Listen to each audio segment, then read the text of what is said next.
How many different hominin species do you think can live in the same place at the same time without one getting chased off, killed off, or outcompeted by the others, or by the other? For a long time in the history of paleoanthropology, or the study of human evolution through our extinct hominin relatives, the answer to that question was 1.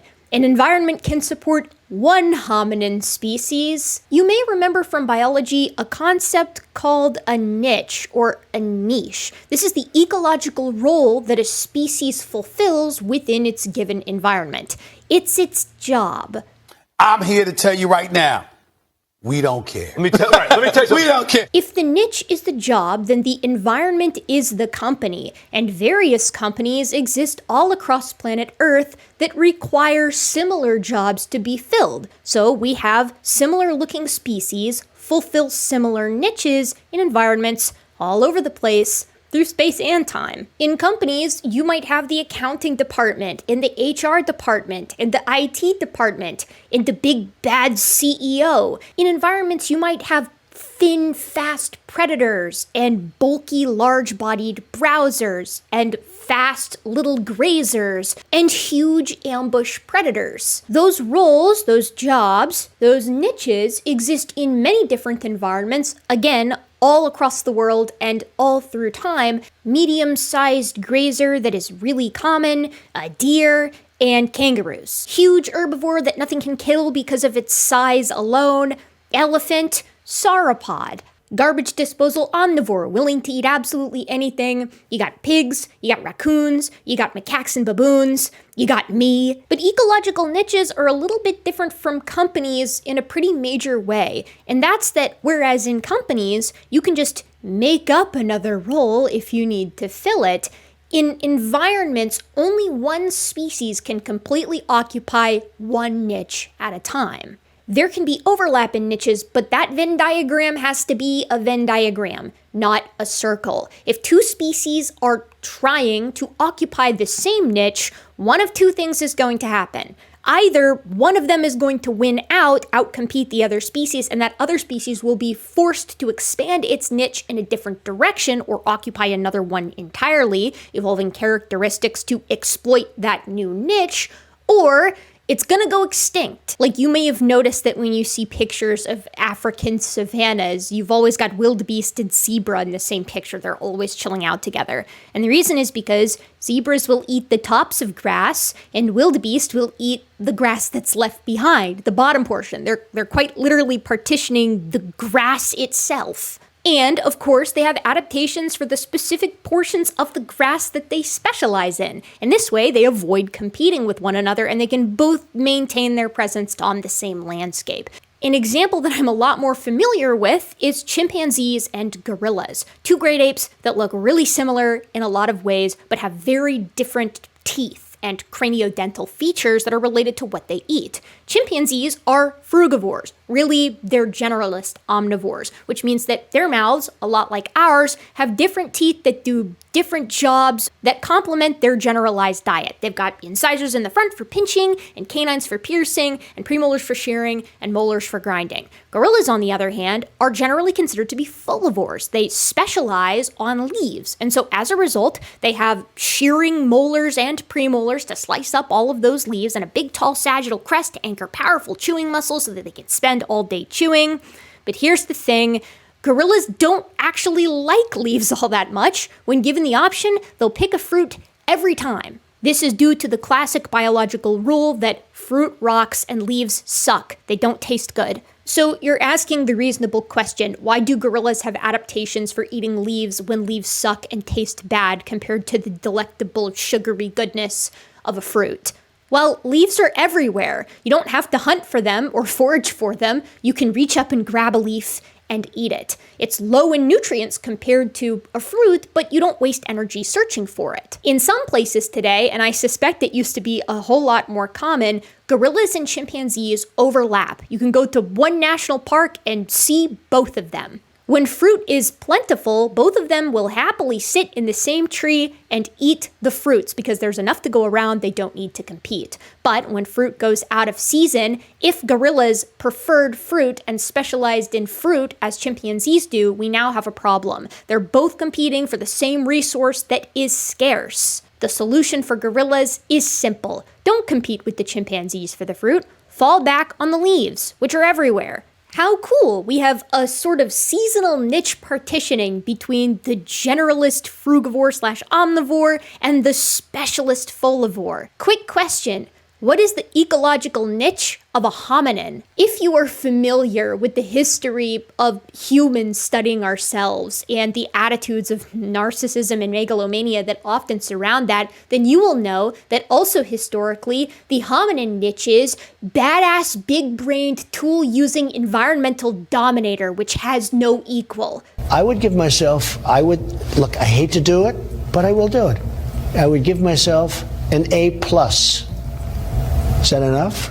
That's a pretty hard niche to partition now, isn't it? It's for that reason that for a lot of paleoanthropological history, until fairly recently in the grand scheme of things, it was pretty common knowledge that an environment could support one, maybe two hominins. And that's only if that second hominin species was dull, dumb, and specialized in a completely different direction, far away from the ecological niche or role of members of our lineage. This is, of course, a very orthogenetic perspective, orthogenesis being this idea that organisms tend to evolve along predetermined paths toward their destiny of eventually being whatever the thing is that they are today, that humans were destined to come about and dominate the world at the expense of all other hominins and many other species. And this idea, this way of thinking, also kind of necessitates anagenesis, which is another type of evolutionary progression where one species evolves into another species, which evolves into another species in a very linear fashion, kind of like the march of progress. And that makes sense because if an environment can only host one big-brained tool-using hominin at a time, when one evolves from another or descends from another, that previous species must go extinct because it can't compete with its better, superior descendant. Today's new paper, which announces the discovery of late surviving Australopithecus remains alongside some of the first members of genus Homo in Ledi-Geraru, Ethiopia, is another nail in the coffin of that idea.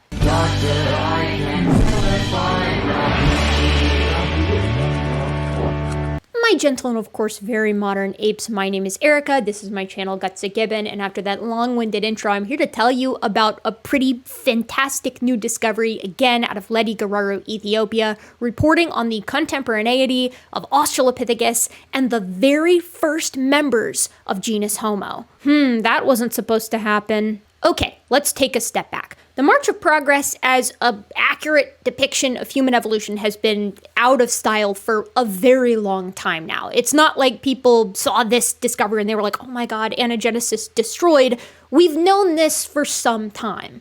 Likewise, we've appreciated the concept of niches and niche partitioning with relation to human evolution for quite a while now too. The reason anagenesis and orthogenesis and this march of progress and the unique nature of the hominin niche was popular in the first place was because of the spotty nature of the hominin fossil record until the past, 40 or 50 years. Anagenesis seems kind of reasonable when all you have are like 4 hominins and they're separated by hundreds of thousands, if not millions of years each.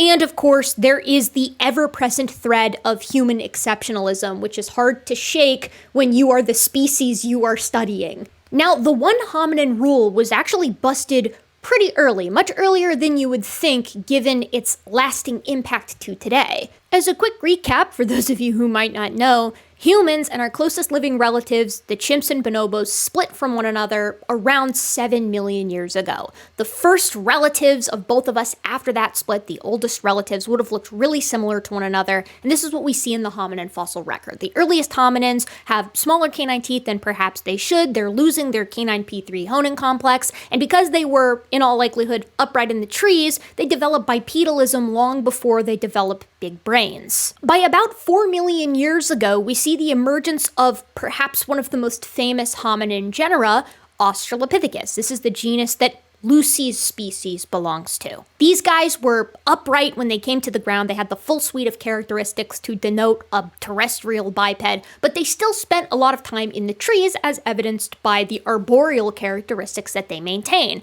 They've got small canines, but they're upright when they're on the ground, and they've got itty-bitty brains. Our genus Homo, descends from Australopithecus, first emerging approximately 2.8 million years ago at the same time as our sister genus, Paranthropus. This is a classic story. Paranthropus was first discovered in South Africa in the form of Paranthropus robustus, but for our purposes, we're interested in 1959 when Mary Leakey discovered Paranthropus boisei at a place called Olduvai Gorge. At that time, you could group most of the hominin fossil record into big brain tool-using members of genus Homo and small brain everything else. But there was a problem. Paranthropus boisei was found in a specific time range of strata that also had stone tools. And at the time it was discovered, it was the only hominin assigned to that time range. Meaning stone tools were associated with one hominin, and it was a small-brained, big-toothed, non-member of genus Homo. I would love to see the scores on that one. I'm sorry, and you know me, I don't ever rock the boat.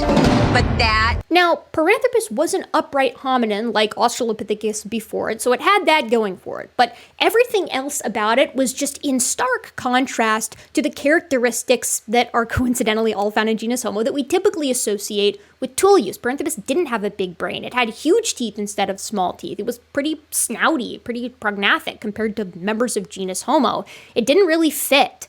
Two interesting and kind of conflicting things happened right after the discovery of Paranthropus boisei, who at the time was called Zinjanthropus boisei. Jane Goodall discovered chimpanzees using tools at Gombe Stream National Park, dispelling the notion that humans are the only tool-using animals, which was the prevailing idea at the time, meaning you don't have to have a big brain to use tools. So maybe Zinjanthropus or Paranthropus was the tool maker. But then, thank God, we found another hominin associated with that time range with the stone tools and Paranthropus, and it was the oldest member of genus Homo thus far, dubbed Homo habilis. Homo habilis means handyman, so it's probably pretty clear who we shifted the identity of the tool maker to. Homo habilis, our genus, made the tools at Olduvai Gorge, not Paranthropus boisei. But now we had another question. What was genus Homo and genus Paranthropus doing at the same place at the same time? The answer came easily. Homo habilis was the big-brained, tool-using, omnivorous generalist at the site, and Paranthropus was the dull-witted, non-tool-using, herbivore specialist at the site. Australopithecus taken in two very different directions. Big-brain tool-using omnivore, small-brained non-tool-using herbivore. And so it came to be understood that an environment can support two hominin species as long as one is absolutely nothing like us. Remember, our niche is exceptional. We are set apart. An environment can only hold one thing like us. If there's another hominin there, it has to be doing something very, very different. And this worked for a really long time because most places that had more than one hominin there had a big brain member of genus Homo and a small brained member of Paranthropus, or in the case of the Pleistocene, we had a lot of big brained members of genus Homo, but they were separated by a lot of space. They weren't having to live on the exact same landscape. Things kind of switched from you can't have more than one hominin at the site to exceptional genus Homo. If genus Homo is there, all other hominins have to be doing something drastically different and not at all similar to genus Homo, because what we're doing is exceptional as early as our genus's origin. Remember, big brains, tool use, omnivory, and I'll add environmental mastery.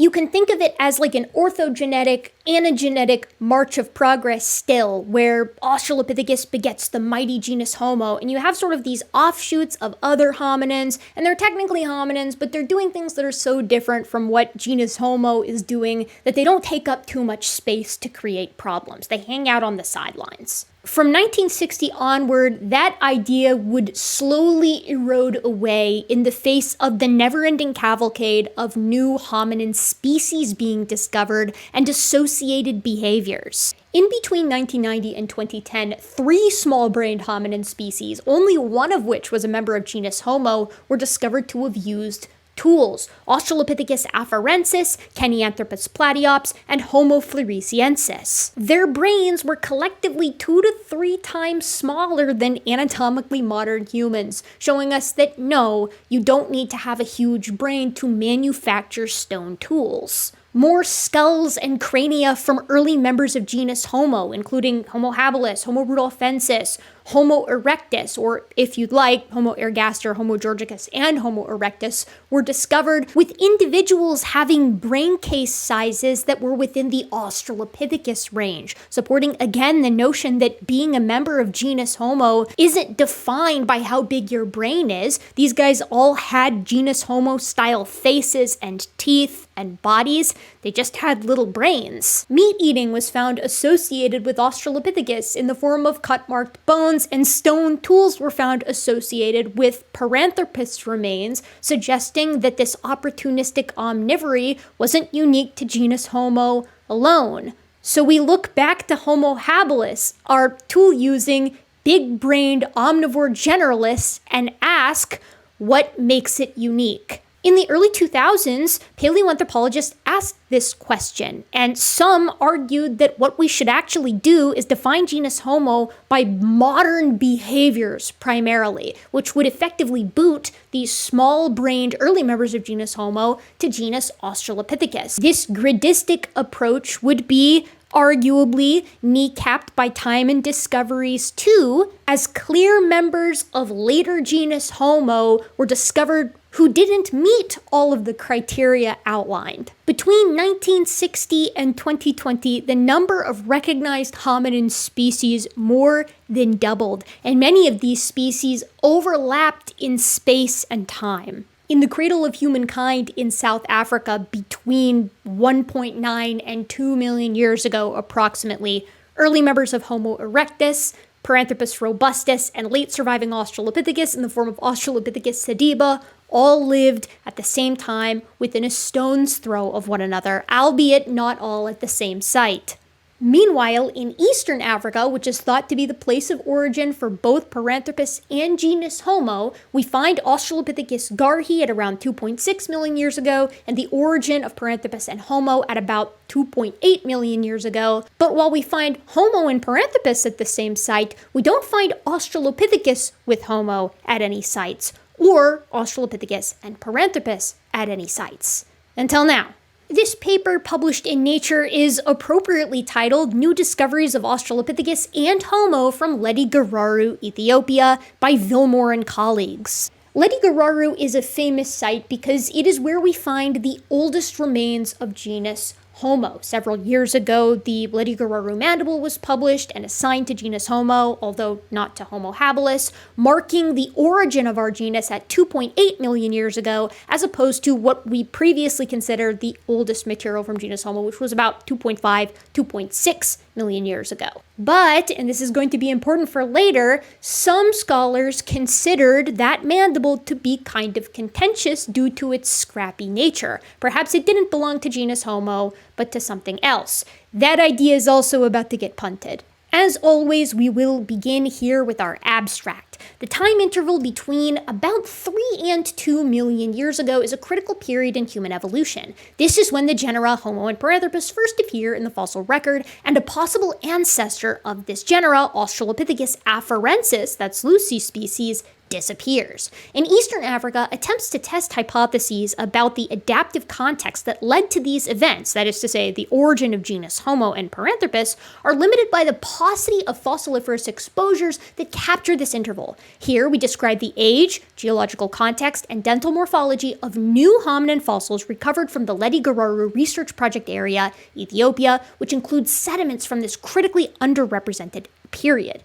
We report the presence of Homo at 2.78 and at 2.59 million years ago, and Australopithecus at 2.63 million years ago. Pause. Why is this important? Because Australopithecus afarensis was supposed to give rise to genus Homo and then kind of go extinct itself. But here at Ledi-Geraru, we have a confirmation, more additional material confirming the presence of Homo at about 2.8 million years ago, and then again at about 2.5 million years ago. And in between those two occurrences, we have the existence, or rather the persistence, of Australopithecus, and it's not a robust species. It doesn't look like Paranthropus. Famously, there are a scant few characteristics that can actually distinguish the earliest members of genus Homo from the latest members of genus Australopithecus. This was outlined beautifully in Australopithecus to Homo, The Transition That Wasn't, by Bill Kimball and Brian Vilmore several years ago.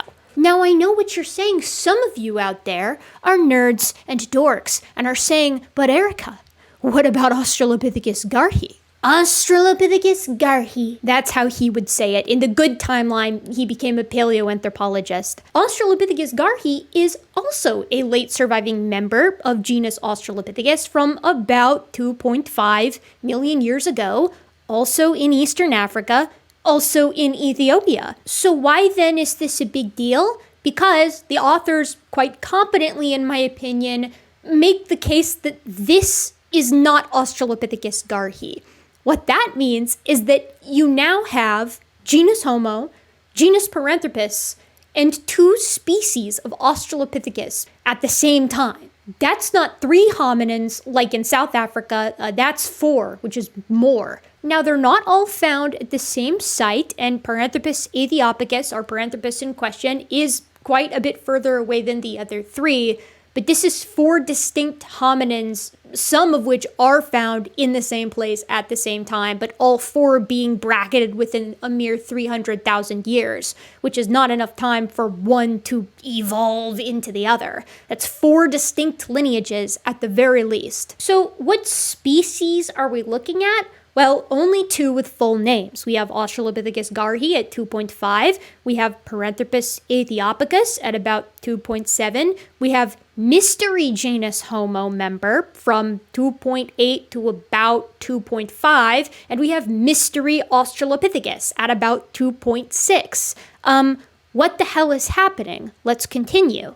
Although the Australopithecus specimens cannot yet be identified to the species level, their morphology differs from Australopithecus afarensis and Australopithecus garhi. These specimens suggest that Australopithecus and early Homo coexisted as 2 non-robust lineages in the Afar region before 2.5 million years ago, and that the hominin fossil record is more diverse than previously known. The implications here are already clear. This is like a regular-ish member of Australopithecus, gracile, and very similar to early members of genus Homo. It's not something that you would think fits the same bill as Paranthropus, as this aberrant guy that's sort of staying out of the way as the mighty genus Homo evolves. No, this is something very similar to genus Homo, and yet it's found in the same place as early genus Homo. They've somehow found a way to niche partition on this landscape.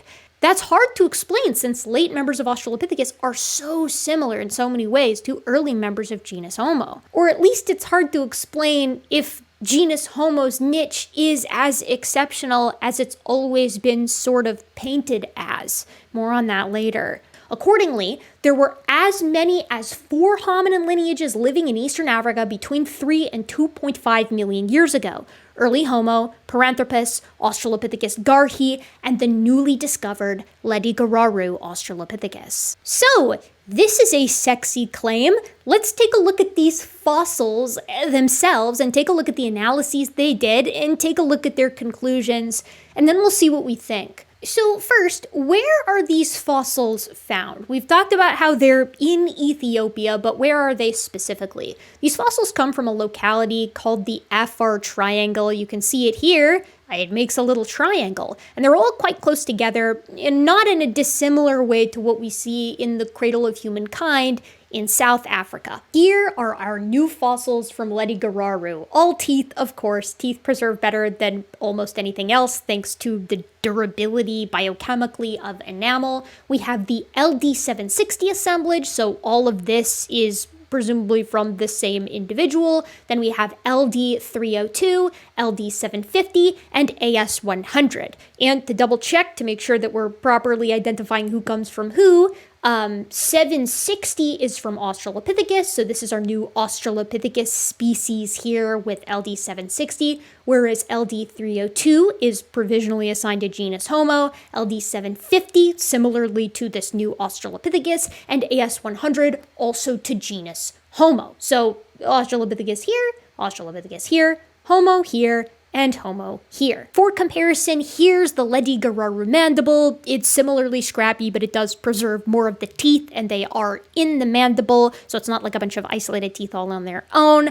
Again, ascribed to genus Homo from the same site as the teeth that we were just looking at. So that provides a nice opportunity to make some comparisons here. You are no doubt wondering, what do you do and how can you actually make a comparison between two specimens if you have a mandible for one specimen and a maxilla for the other? For example, how would we compare Australopithecus garhi, for which we have the maxillary dentition, to the Homo Ledi-Geraru mandible, for which we have the mandibular dentition? And the answer is, it's hard, but you can do it because the maxillary and mandibular dentition do occlude with one another. They do engage with one another. They leave marks on one another that can tell you a little bit about the morphology of the part that you don't have. It's not a surefire thing, but you're not hopeless. This paper is open access, so please do check it out for yourself, but much of what follows are the minutiae of comparisons for this new material to other fossil assemblages, right? The comparisons which allow us to say that this new material doesn't belong to Australopithecus garhi or to Australopithecus diaramida or to Australopithecus afarensis or Homo habilis and so on and so forth. If you're really into dental science, this is going to be for you. There are a lot of conid discussions here. As a fun little taste of what I'm talking about here, this paragraph is discussing how we know the difference between this premolar assigned to genus Homo, like how we know that that shouldn't actually belong to any member of Australopithecus, and thus is the earliest appearance of genus Homo, in addition to the other Homo stuff and the Ledi-Geraru mandible, and so on and so forth. They say LD302-23 departs strongly in shape and occlusal form from the P3s attributed to Australopithecus anamensis and Australopithecus diaramida, and the unicuspid specimens of Australopithecus afarensis, for example, AL128-23 and AL12881, in which the major axis of the asymmetric crowns runs mesiobuccal and distolingual in having a continuous mesial marginal ridge that creates a closed anterior fovea. So if that's the kind of thing you're interested in, you should really check this out. For my money, I like pictures, at least when it comes to doing stuff here with you guys, and maybe that's just because I'm a visual learner. So what you can see on your screen now is AL666-1. This is a maxilla, or sort of the roof of your mouth and associated teeth,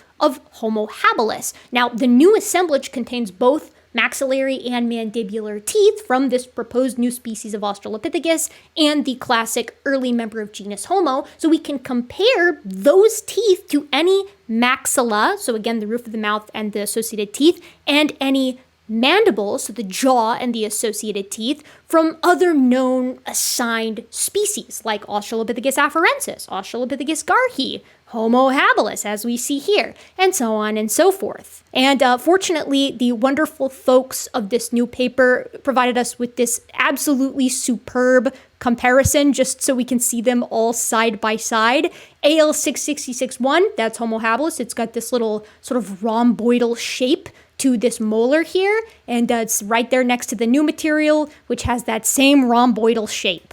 What's cool about this comparison picture is that we also have Australopithecus garhi here, as well as our molar from the new assemblage. This molar doesn't look anything like Australopithecus garhi. You can see that as this bulge here comes down, it seems to flare back out, whereas in garhi, it continues to tuck backwards distally. This AL199-1 and AL444-2, these both belong to Australopithecus afarensis. So we've got afarensis here. These two guys, same species, clearly different from Australopithecus garhi, a different species. AL666-1 is most similar to these new molars. Both of these thus belong to genus Homo. And then our newest molar doesn't seem to match any of these guys. And if you're not a fan of pictures, you can look at this wonderful comparison down here, which is just looking at the mesiodistal and buccolingual dimensions in millimeters of that second molar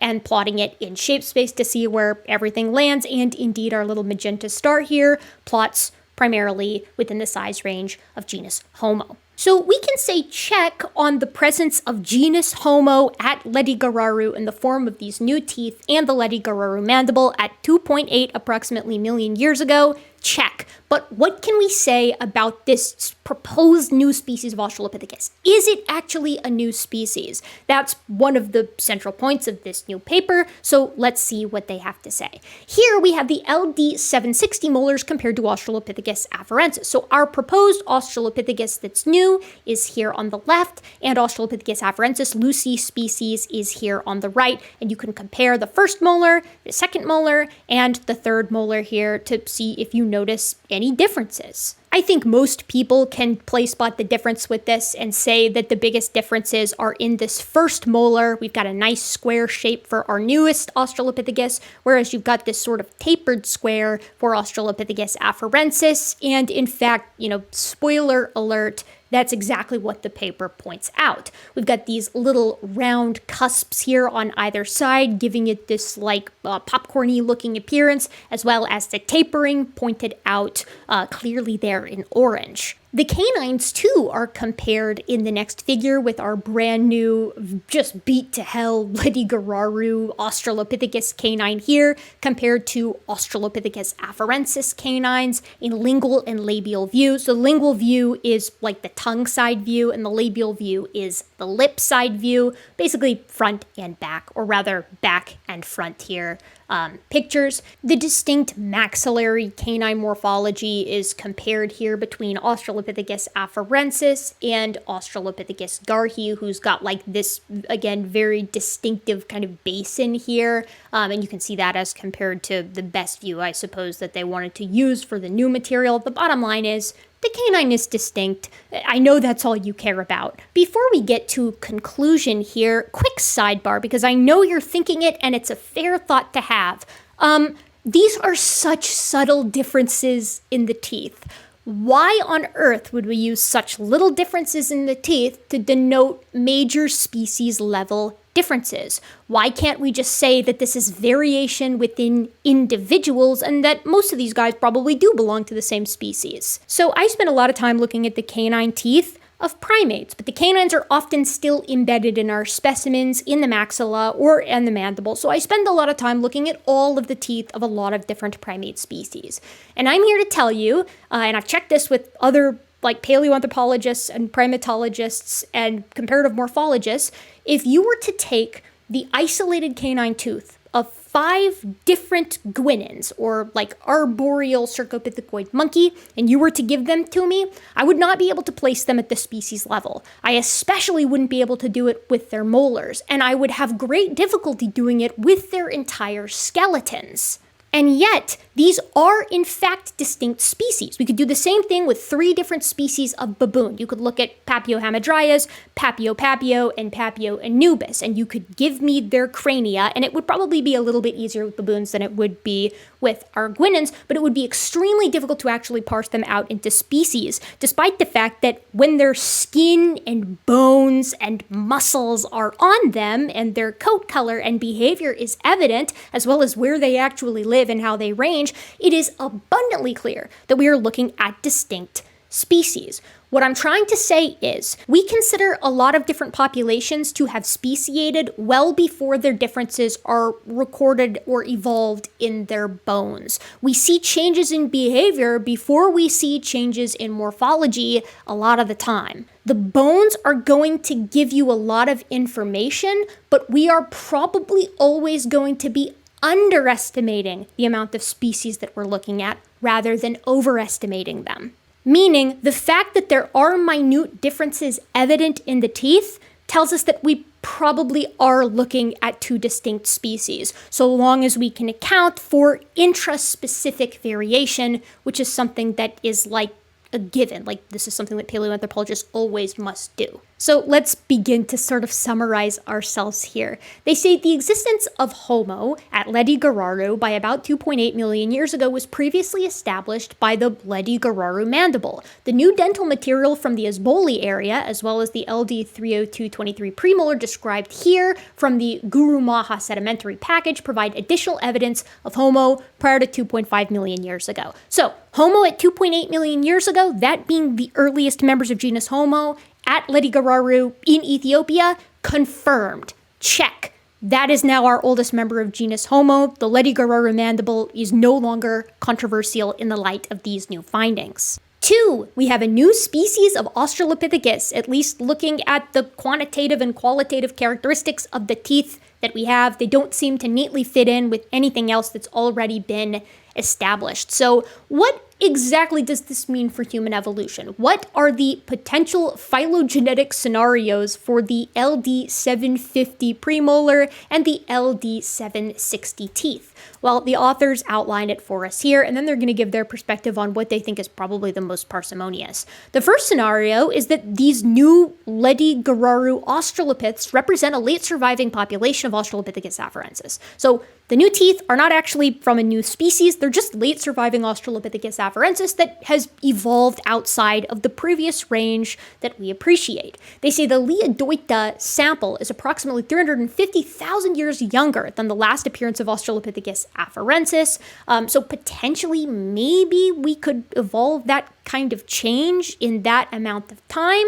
but the authors don't find that convincing. They say contradicting this hypothesis, the mandibular M1s and M2s, so the first and second molars, are not bilobate and are squarer in crown shape than the majority of Australopithecus afarensis. The P4 molar sizes fall just at the upper limit of size variation, and the pattern of maxillary canine wear isn't seen in Australopithecus afarensis.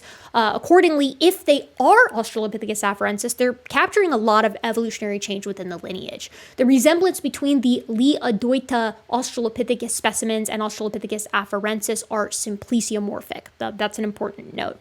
In addition to Australopithecus garhi, this is the only other record of the persistence of this genus of Australopithecus in Eastern Africa past 2.95 million years ago, because remember, it was supposed to be Australopithecus afarensis goes extinct, and from it we have the survival of its essence in genus Homo with the generalist omnivore big brain tool user and the herbivorous specialist dim-witted Paranthropus. This paper is basically saying you could potentially say that this is late surviving Australopithecus afarensis, but it's changed so much that in most cases we would consider this to be distinct enough to be a new species. Okay, well, maybe instead of being a late surviving member of Australopithecus afarensis, it's the first member of Paranthropus. After all, we don't have any other Paranthropus in the Afar region. The canine teeth, or rather the post-canine teeth, are fairly large. Paranthropus actually has really small canine teeth. But the problem is, like, genus Homo and Paranthropus kind of split off from Australopithecus again around 2.8 million years ago.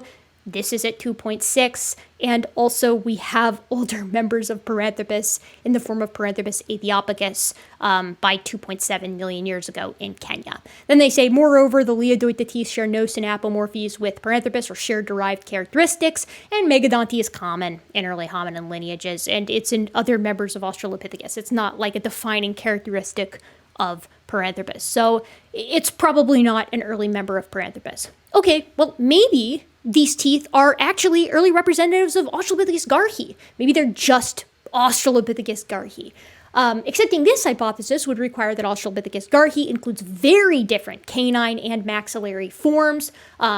molar forms rather, as well as post-canine wear patterns that differ in the upper and lower dentition. This is what I was talking about, how they did the comparison between some of these teeth and the maxilla that we have assigned to garhi. It doesn't seem like we're looking at the same guy. They say this alternative is difficult to evaluate as there's only a few overlapping anatomical elements to compare between Australopithecus garhi and this new proposed Australopithecus sample, but so far it doesn't look like they belong to the same hominin. All right, last hypothesis.